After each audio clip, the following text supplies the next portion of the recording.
Hi everyone, it's Garrett here at Eurovision Ireland, and I'm in the fantastic city of Dublin. Where else would I be? But it's a very special day in Dublin. One, because it's not raining or snowing, but two, because I've got a very, very special guest. You might remember him from 2012 in Baku. He descended from the heavens. Ladies and gentlemen, I am with the one, the only, the hashtag beside me on the sofa, Emin. Hi guys. It's a pleasure to be here. As you say, Chuck Soul for coming to Dublin. See, at least you learned something when you were in Baku. I did indeed. I learned to look for things falling on top of me. Thank you. Emin, welcome to Dublin. Thank you. It's my first time here. And what's your initial thoughts of our beautiful city? I've been here for less than an hour, and it took me 25 minutes to get from the airport to the hotel, and here we are. So very little to share about my impressions. But I'm sure within the next 24 hours I can experience Dublin at its fullest. I'll tell you where to go. I'll tell you all the good places to go. Excellent, thank you. Now, first of all, I have to give you congratulations. Thank you. For what? I believe you were voted the sexiest man in Russia. I would argue that. I would argue that. But it was a pleasant surprise in the beginning of this year, a week ago, maybe 10 days ago. I don't treat it, although I was nominated in Best Artist, Best This, Best Single, Best Duet, you know, I guess the looks won over the music for once. that doesn't mean the music is bad, but I actually wanted to be something musical, but they said I'm the sexiest, so I said, okay, just give me the award. So does that come with a big award? Does it come with a big trophy? It comes with a little rounded thing that says that you're sexy. And you know it. And you know it, yeah. You're over here in Dublin because you are about to release the fantastic new album which is called More Amor. And you can't forget that, people. More Amor. And you are also going to be releasing a fantastic song here in Ireland, because it's sort of taken off on its own. On its own, yeah, it's not even my single. It's a song of my new album that was written by Jamie Scott, who is my writing partner, with whom I've written a song called Obvious, which we debuted on British radio 5 years ago. And it topped the UK chart. It was on BBC Radio 2, on Hard Magic in Britain, and it kind of broke the ice for me in my music career. And the song Footsteps is on the album. It's the second track, but it's not the single. And Ireland is the only place in the world who decided to make it a single. And that's what brings me here. And I'm very pleased because when it's not the song you're working, not the single you're working, and a song is actually picked by territory, that means that there's some magic happening with the song. And I'm really happy to be here, grateful that I'm getting the support that I am getting. Even you're here, that means I'm somewhere.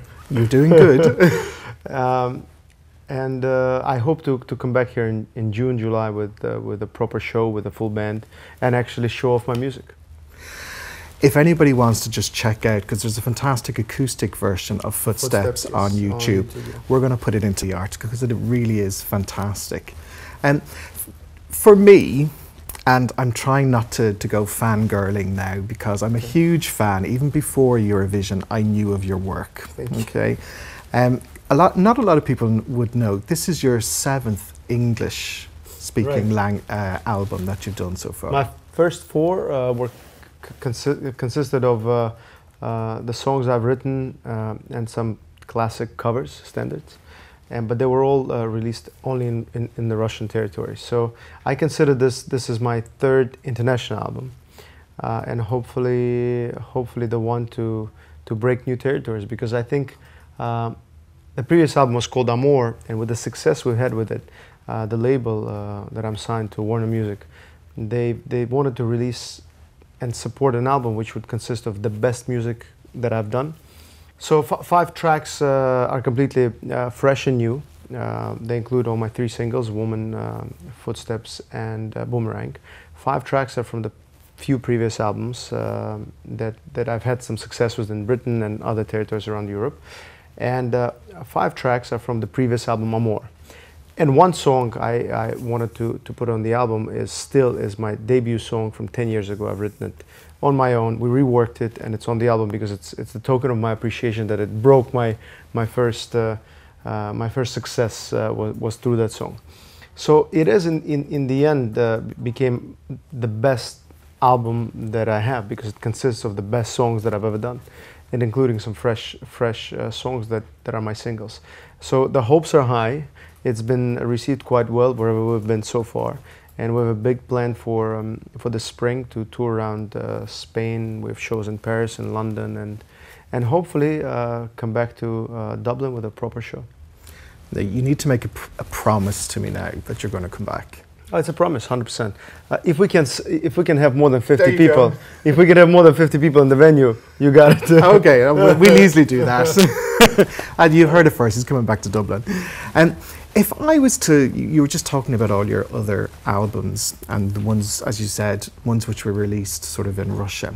And if I go back, because I know your work from albums like Still and Obsession and Devotion and all that.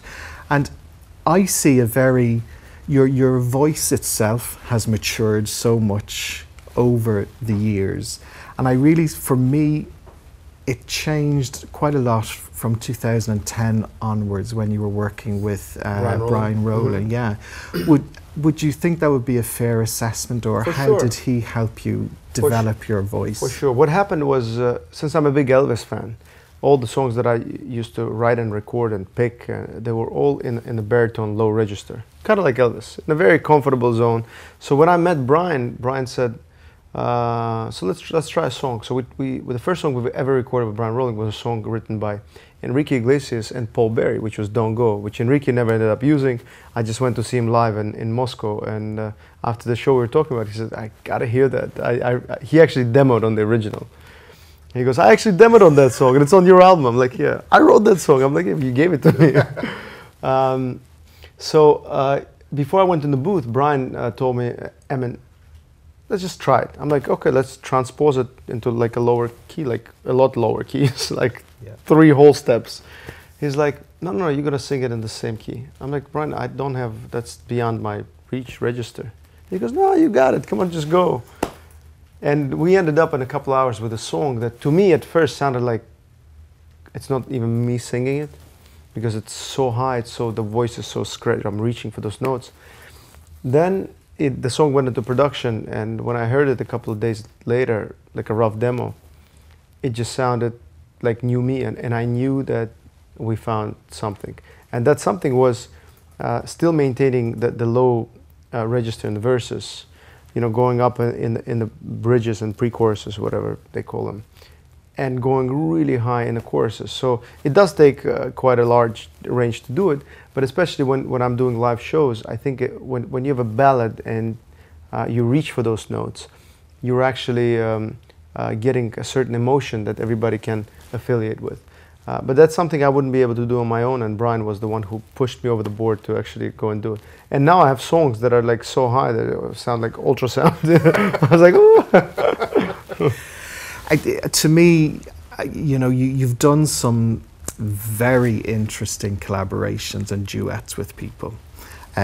One of my favorites is the one with Svetlana Loboda. Mm-hmm. Oh, okay. It was #1 in Ukraine for 2 months. Yes. And it's interesting you mention it. It's such an odd song. When I first heard, she emailed it to me. She's a very famous Ukrainian singer, for those that might not be familiar. I knew her from, you know, backstage in mixed shows. We weren't really friends. And she emailed me a song saying, Emin, I'm recording this song and I just hear your voice on it. What do you think?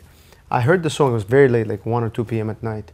I went to bed, and in the morning, instead of giving her response, I went and recorded my vocal over to hers and just sent it without saying I like it or not. She goes back to you actually love it, huh? I'm like, yeah, I love it.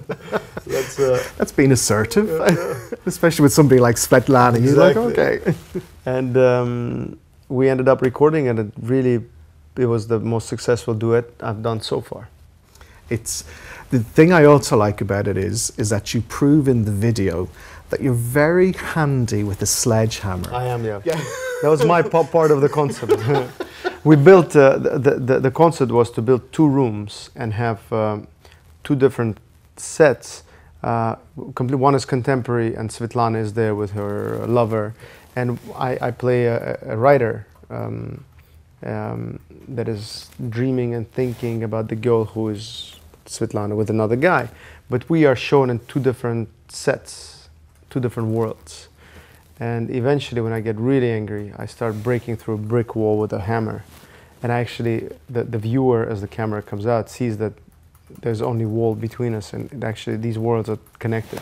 And the video, I think, was one of the best videos I've done over the years, because it has such a cinematic, different feel to it. So the song is called Смотришь в небо, which means looking into the sky. And it's on YouTube for those of you who would be interested. You also duetted with Annie Lorek towards the end of last year. I saw that on YouTube as well in the Crocus City Hall. And I've done my research, You've done your research beyond any imaginations and expectations. I'm a nerd, God forgive me. You know. Again, that's another Eurovision connection as well. How did yourself and Annie come to be performing together? We've known each other for quite some time, for many years actually, and we've spoken about doing a song together for a long time. But it's either the schedule doesn't allow, the song is not right, the time is not right. She's on tour, I'm on tour. We can't, you know. And in the end of last year, I was turning 35, so I decided to do a televised mix show with Emin and friends, basically, with all the artists that I'm friends with and that might sing one of my songs with me. And with Annie Lorek, we decided to record a fresh song, which is called Zови меня, which means call me. And it turned out to be a beautiful ballad, and I think it might be my single in Russia. But that show was televised in Azerbaijan and in Moscow. We repeated it in Baku. We've done 2 sold-out shows in Moscow and one in St. Pete, with over 30,000 people that came to see us. So it was a big success, very exciting times, because I think 35 is like a turning point, at least for me. It's downhill for me. No, but there are many turning points for us, right? So 35 hopefully is the first one. And the shows were great. The fans were amazing. The support of, the posters and the presents and the flowers. I felt like a superstar. Well, you are. Not yet. You are. And that leads me very nicely on to, you have a new duet on More Amor with the fantastic Charlie Wilson and the song Woman. Could you tell us how that collaboration came about? And very interestingly, and I believe in things that are meant to happen. I was in my studio in Moscow, and my studio engineer, who's also producing my Russian music, he said, listen, I got a song from the Australians that are showing the production, not even the song. And it's unfinished, they're working on it, check it out. So I checked it out. So I said, I don't care about the production, I love the song. It has a great hook, needs a little bit of work, but it has a great hook. And we've contacted the Australians, turned out to be a new artist who wrote the song with a couple of guys, and it's still work in progress, but they're looking to finish it. So I invited them to Moscow, they came, we sat down in the studio, we finished the song. We nailed it with 2 vocals, his and mine, right there and then. And the voices seem to blend so well together that sometimes Charlie and I can't tell who's singing what bit, because sometimes 2 of us, sometimes 1 of us, and we pick up on each other. And he was in all those Moscow and St. Pete and Baku shows with me, premiering the song. And when Warner Music heard the song, they said, listen, this is the best piece of music we've received from you since we've signed you, so that should be your next single. And we've done a video in Miami with Charlie, and he's coming to me on tour to Europe. Actually, we're going to see each other in a few days in London for the show in London, show in Paris, show in Madrid. And I will definitely bring him to Ireland. And he's got to be here. Because that song, when it's done, just the 2 of us with 2 guitars, maybe acoustic, maybe with a full band, we'll see. It has some magic to it. You just stole my question. I was going to say, you're going to bring Charlie with you to Dublin, yes. Of course, Charlie is with me everywhere now. I like that. Now, you've just mentioned Spain, and that was something that I wanted to talk to you about. Because obviously the song Amor, when you've actually recorded a Spanish version of that. First I recorded a Russian version. I mean, it's interesting how the world works. When that song was written and recorded, it was the last song on the album Amor. So we decided to call the album More. We loved the song. Everybody loved the song. So it became the single. I sang it at Miss Universe, Miss Philippines, Miss Brazil, Miss Austria. So we traveled the world with that song. And big success. When I came back to Russia, it was already, you know, playlisted on Russian stations. They said, you know, Emin, you got to start singing Russian someday. So might as well start with your hit song, because you'll get huge support. There are stations that only play Russian music. So I was on the plane in between places, and I just wrote the Russian lyrics for it, recorded it, and it just, boom, became even a bigger hit, because some people don't understand what it's about. But I maintained the word amor. So when we went to Spain, that currently are playlisting the song in English, the label there and the team, they said, Emin, we're facing the same issue as you had in Russia. There are stations that just play Spanish music. It sounds Latin. You took Spanish in school. Why don't we attempt to do a Spanish version? I'm like, come on, guys, a Spanish version? Like, okay, let's do it. So we spent 3 hours in it, 2 hours, I don't remember. And we nailed it with a great producer. So the song exists in 3 languages, and in all 3 languages, it's playlisted in different countries on the radio. So, you know, you have to adjust and alter, but it was a natural fit in Spanish because it's such a Latin flavored song, Amor, Won't You Come to Me, Amor. So, so I'm happy I did that. Because that song did very well for you in America, because I know you performed it, was it on the NBC? It was the NBC Olympics opening. Yes, and that went into the iTunes charts, as did the album. It took the singles chart. We broke the top 100 singles chart in America, which is a dream come true, obviously, for anyone. And you know, hopefully with bigger and better songs, the results become more obvious. And I think you're selling yourself short. Okay, because congratulations again in 2014, because you're the first Azerbaijani singer to win a World Music Award. Thank you. Yes. Now, and you, at the actual ceremony, you performed Amor. Again, yeah. And that went down a storm there as well. That must have been huge for you to be the first Azeri singer to win. It's a proud moment. Yeah. It's a proud moment. I dedicated that award right on stage to my mentor and friend who passed away 5 years ago, Muslima Gamaev, who is the biggest Azeri-born artist ever. And during the Soviet Union, he was the Mario Lanza, the Elvis, the Sinatra of the Soviet Union, of the entire country. And he had a great influence on me becoming a musician, a singer.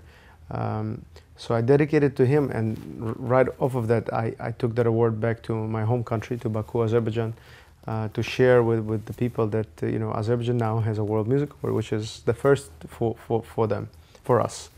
And hopefully not the last. No, it won't be the last. I'm sure of that, sure of that. Now, you were just talking about influences throughout your life, and you've mentioned Elvis, and I know Elvis is one, and Tom Jones, Sting, Sade, Engelbert at Eurovision 2012. Am I right in thinking that one of your prized possessions is an Elvis autograph, or am I? Ooh, yes, you're right. Well, that's the least of your worries, because I probably have every little cup, stamp, envelope, table, chessboard with an Elvis, because when I was a kid I was collecting that stuff, and I'm a grown man now, and when people find out it's my birthday, the first gift that comes to their mind is something Elvis related. So I could probably open another Memphis museum back in Moscow because it's filled with Elvis toys. The only thing I don't own, I think, is a jumpsuit. Okay, if you come back to Dublin, we'll get you a jumpsuit, okay? Yeah. But Elvis, I have to say, is unbelievable. You know, I think every singer that's out there that is musically educated a little bit has a bit of Elvis in him, because he was the first superstar. He was so unique, and to this day, you know, people copy his clothing, people copy his style, people copy his moves, which is not bad. It's almost like boring, because at that time it was an empty field and he was just experimenting, and every experiment was incredibly successful in his case. The only bit I'm not crazy about is the movie time of Elvis. So between 1955, where he started, to 1960, fantastic. 1960 to 1968, movie times, I put it away. And 68, since he's done his Elvis comeback, all the way to 77 of August when he passed away, all the way to the end, even when he was already not looking as sexy as he was in the 50s. I think he was unbelievable. On his last show, he did Unchained Melody, just him and the piano. And he kept nodding for the band to pick up, but he was doing it so amazing they didn't interrupt. So he finished it on his own, got up, said goodbye, and that was his last show. In 2 weeks he passed away. But a fantastic musician, icon, somebody who is an example to many, I think, including myself. Okay, Emin, so can I bring you back to the night in May in 2012? When it was Eurovision, it was Baku, it was the grand final, and you were the interval act. And for everybody, you descended from the heavens. It wasn't my idea. It wasn't mine. Finish your question, and I'll tell you more about it. Because the beginning of the song, there's a long intro. And you were obviously standing on the roof of the actual Crystal Hall. Under the roof. Under the roof. What was going through your mind as you were going, oh my Lord, I'm going to be coming down in front of 200 million people? It's, I'll give you a little bit prehistory of that moment. You know, Eurovision, having done the interval act there once, is a lot of rehearsals. So whatever we've done on the day, we've actually done it numerous times during rehearsals. The problem was, it's about, I think, 30 or 35 meters. They lift me up under the roof. And because there was 3.5 minutes before me of traditional Azeri music, which was beautiful, fantastic, with the torches and the dancers and the traditional instruments, I was stuck in the ceiling the entire time. And all the fire, every time, as you know, heat goes up, every time as it goes, boo, it ends up next to me. So I was like a roasted chicken there. Plus wearing these like string things that, you know, attach you to hang. If you do a wrong move, you flip. So by the time I descended, I was too hot, too sweaty, and there was no blood circulation in my legs. So it was, but that's during rehearsals. So I asked the director, the show director, I said, can we invent another way for me to get up there and descend, not 5 minutes after, you know, I've been hanging there with no blood circulation. So we found a way to dim the lights, and I got lifted like a minute before I had to come down. So you couldn't see it on TV. Some of the live audience might have caught on to it, but there was so much going on in the audience that probably not. But it was a great moment, but I think in terms of responsibility that I felt on myself, I'm an interval act. I'm the biggest act from my country, and I need to, in a way, represent the modern contemporary Azeri music. And if anything goes wrong, they'll probably hate me for the rest of my life. So with that burden on my shoulders, I had to go on stage and sing live in front of 200 million people watching me, and make my fellow countrymen proud, which I hope I lived up to the image. But it took some guts. But it's a bit strange for me looking at you at eye level, because I'm more used to you coming down from you. I'm looking at you from a completely different I can say the same. But obviously there was the audience there was a huge international audience who was in the actual Crystal Hall, and the reaction you got from people who might not have been familiar with your music was huge. Did that take you back, that how instantly accepted you were into, I suppose, like the Eurovision community? Well, I couldn't, first of all, you know, us modern musicians, we wear in-ears, so we can't really hear the reaction as well as the people in the audience. So at that moment, I was just like, thank God it all actually compiled together, because it was a number that consisted of over 70 people, orchestra, dancers, my band, and there was so much that could have gone wrong. That it was just a happy moment that it's done, and it was done as we planned and rehearsed. On the second stage, I can say that the next day, when I received a crazy amount of views on the video of the performance, and a lot of social media comments that it was amazing, great, fantastic, we're proud and happy. Then I felt like, yes, we've done it, it's great. But then there are new things, you know. After that there was Miss Universe, which was a big deal. That's I think almost 1 billion people live audience. So Sochi Olympics was a huge thing. So I kind of now I've adjusted myself to know how to do these big events, how to prepare psychologically, and you have to be rehearsed, obviously. So it all works out now. And do you have any little rituals that you do before you do something as huge as the Eurovision or the Sochi Olympics or Miss Universe? I probably don't. Actually at Eurovision, the funny thing was that interval act, I was the last one to perform, right before they announced the scores. And that means you wait the entire show in the dressing room. And that obviously, you know, when you're about to perform something big and you have to be dressed and you have to wear this thing that, you know, you hang on to to the 35-meter high suspended ceiling thing.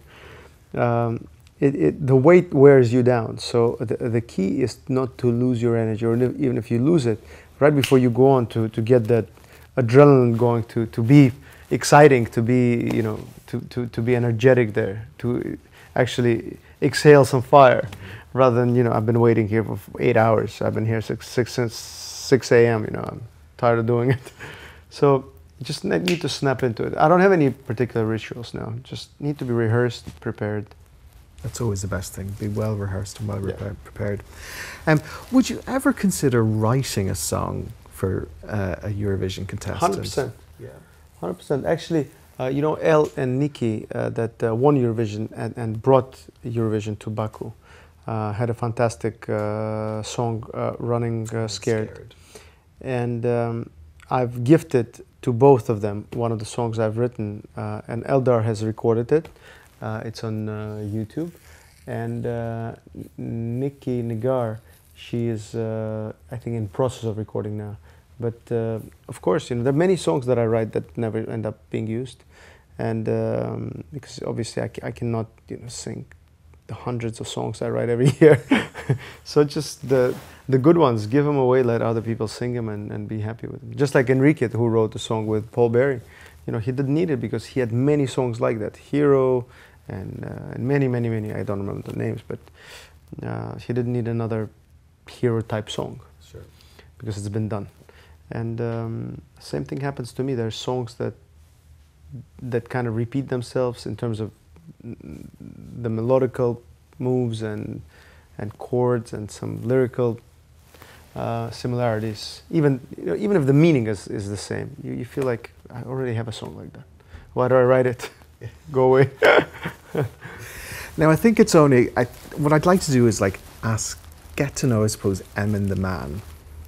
Yeah. And because obviously your new album, you know, More Amor, you're almost like Mr. Love, okay? And since you've been voted the sexiest man in Russia, you know, I still would argue that. No, well, do you know what? We're going to look for some tips from you. Okay. It was Valentine's Day only a few weeks ago. So I'm really hoping now that you did something very nice for your wife. No, actually, no. I actually, being an honest guy, I'll tell you, I didn't do anything nice. But she did something nice for me. Because my kids go to school in Baku. They're 6.5, twin boys.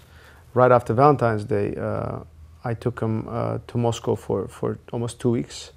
And as I don't spend as much time as she does with them, it gave me a chance to be with them 24 hours a day. So they went to the gym in the morning with me, then they went to my day job, then they went to rehearsals with me, then they went to the show I've done, and then we went to bed together. I mean, I put them to sleep. And it's the best, most incredible time for me being a dad and being with my kids, because of that lack of time that I have with them. When I am with them, it's like nothing else can compete with that, not even music. And is it tough for you living the life of the musician, because it does take you everywhere, you know, because of the nature of the work? Is that tough being away from your loved ones and your family? It is on one hand. On the other hand, I always wished for it. And to say that it's tough would not be fair, because it probably would have been tough if I wasn't successful at it. When you're doing those interviews back to back, traveling from city to city and nothing, then yes. But because I see a lot of result evolves from it, and every little brick eventually creates a wall, a pedestal for you to be more successful, to be on a higher level musically. It's such an amazing feeling that I don't consider it work really. To me, I'm blessed to be able to do this. I'm even more blessed to be able to have fans and people who actually love this music. I don't like to call them fans. It's people that relate to my music, and it's a great privilege because I could have been a musician who sings at home to his friends. That's it. And there are many examples like that, and some guys are really talented. So I've been lucky, and I treat it as a privilege, and I'm grateful for it, and I hope that it lasts for as long as it lasts, because nothing lasts forever. I'm sure it will last, because the other congratulations is that you won a golden gramophone. Golden gramophone, yes. Yes. I thought you were going to take it out there. No. Imagine I would. A golden gramophone, which is a Russian Grammy. Russian Grammy, yeah. Yeah, it's the first one ever, because my first song I released in Russian was about 1.5 years ago. Up until then, even less than 1.5 years ago. Up until then, all my music was in English only. And the first step, after 10 years recording in English, I record in Russian, and boom, golden gramophone. It escalated my career greatly. Well, congratulations Thank on you. that. Congratulations, a very good album. As you see, I know all of his work. Yeah. Including the Russian work. The Russian one. Don't ask me to pronounce anything, because I can hardly speak English, never mind Russian. Come on, you speak English. Great. So, obviously you're promoting the album and you're promoting the singles, and obviously it's Footsteps here in Ireland. Remember that, everybody, Footsteps in Ireland. Guys, if you don't want to buy it, just check it out on YouTube. Most of the songs are there already, except for Boomerang. We like Boomerang, actually, because we've heard it. Emin has been so kind and has given us 10 albums that we're going to put in a competition, and so we want to share his music with you as well. If I was to ask you where you see yourself musically in 10 years' time, where would you like to be? On the same couch with you, about to do a sellout huge stadium show in Dublin. How about that? Do you guys have a stadium here? Look out that window over there. There's a huge one asking, there, right? and just down there's another one. Okay. Okay, so in 10 years, if we can be back here, and I would be about to go to warm up or sound check at the stadium, that means that we've done something right in those 10 years. If not, I'll be happy to come back and do a small gig. Okay. Okay, this is what we're going to do, and I'm going to hold you to this. Okay. You think? Okay, then I'll get you on stage. And you really want me to sing? You'll dance. I can do river dance. Okay, good. Good, that's a deal. You playing instruments? I can do a little bit of the piano. And Great. a little bit of the recording. Footsteps, 3 chords. You'll nail it. I'll nail it. Okay. You'll nail it. Okay. 10 years time, you're going to come and you're going to do the 3 Arena or the Aviva Stadium. Okay. So is that where you would like to continue this and continue to grow For sure. your fan base? The most pleasant and exciting aspect of being in the music business is the live shows, is where you meet the people that actually like your music. It's very magical. You do interviews, you travel, you do radio, you do television, and you never really engage with the people that you're doing it for. And the live show is the only time where you get up on stage and you see people singing those songs with you. It's an unbelievable feeling. I hope that I can build that excitement in new territories like Ireland, the beautiful city that I haven't seen, Dublin, which I'm about to see hopefully today. But from my hotel window, the view is unbelievable. I've been told that Mr. Bono lives across the street. And U2 has a studio here, and it's a really cool place. I like it. Well, you are welcome back anytime. Thank you. When we were in Baku in the press hall, we were all given small little crystals with oil in them. Mm-hmm. So if you come back to Dublin, I'll give you the Irish equivalent Again, it's a very precious black oil, but it's called Guinness. Okay. Okay, very good. It's a better one. It's a better one. Consumable one. It's a consumable one. Yeah. So when you come back to Dublin to do your gig, I will bring you for some Guinness. And can I just say, it was an absolute pleasure. All mine. Pleasure. Gert, may I say, you've been so prepared, and you look like you literally do listen to my music, and it makes me, very happy, and I want to say thank you. Well, look, the very, very best of luck. Everybody, the album is More Amor. The single in Ireland is going to be Footsteps. You can also check out Woman, which is already out, the fantastic video for that. Boomerang, you're going to really, really like. I like Boomerang. Yeah, and I like all of them, but he likes all of it, even the Russian stuff. But please enjoy the music, and if you do, fantastic. The winners that win the CDs, if you don't like it, give it to your children. They'll enjoy it, I guarantee you. So thank you. Emin, thank you very much indeed. Thank you, Gert. Take care. Thank you.